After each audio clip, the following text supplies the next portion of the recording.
Yeah, the sixth one is interview sources. So interview sources, these interview sources are these indispensable as far as the radio documentaries are concerned, because they will supplement the subject interviews. So if you have a scope of adding interviews in the documentary, you can add interviews. For example, if the documentary is on any particular person, you can interview the person's relatives or friends or his colleagues. And if the documentary is on any issue, any serious issue, example, this pandemic, this coronavirus outbreak, or landslide, or flight crash, anything, you can interview the people and you can add it as a source, a great source in your documentary. And reference sources, what are the references that you did, you have to acknowledge, you can give those references also in the documentary. And actuality, so actuality is how much the reality you are going to present. So this also you have to plan before you proceed with the work. That is, actuality is, if the duration is 10 minutes, 8 minutes you can present the actual thing that happened, and 2 minutes you can add, you can color that actuality, you can give other coloring to that incident or issue. So a detailed script with narrations, music, and actuality. SOT. This SOT is already I have explained you. Sound on tape. That is SOT. Should be ready before audio recording and productions. And this radio documentary is similar to film documentary. So this is a radio documentary. Next is radio drama. So radio drama is not a stage play without visuals. So that is the first point, is not a stage play without visuals. It means visuals are also included in radio drama. It's up to the viewers. A good producer, he initially thinks about creating sound images to narrate a story in his mind.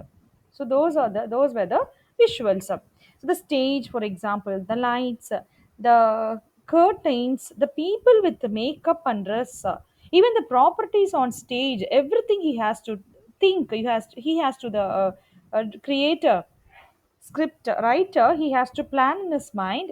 And the most important is acting, because all these are non-existent in a radio drama. This is a very important point. All these are non-existent in a radio drama, but this is a play, this is not a stage play without visuals.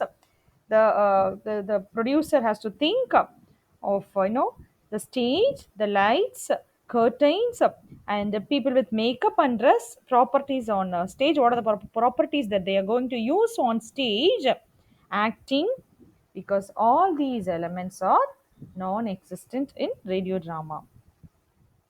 Because we are not going to see properties that the characters are going to use on stage, we are not going to see, we could hear only the sounds, the property of the sound of, for example, a school bell.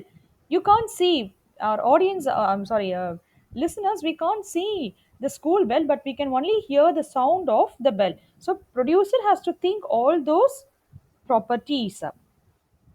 The creative task of a producer is to bring all these elements alive through excellent use of sounds, music, human voice, and of course, silence.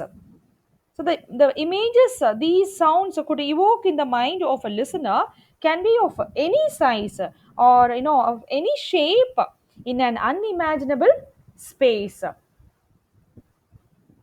Because we know sound is a force, so emotional, it is a perpetual and a physical. So sound, it is a force, it can excite feeling, it can convey meaning, and if it is loud enough, resonate the body. So sound is omnidirectional, and we all know that it is everywhere. So the human eye can focus on only one view at a time, but when the eye shifts, the original view is displaced. But one sound could be added with another sound without displacement.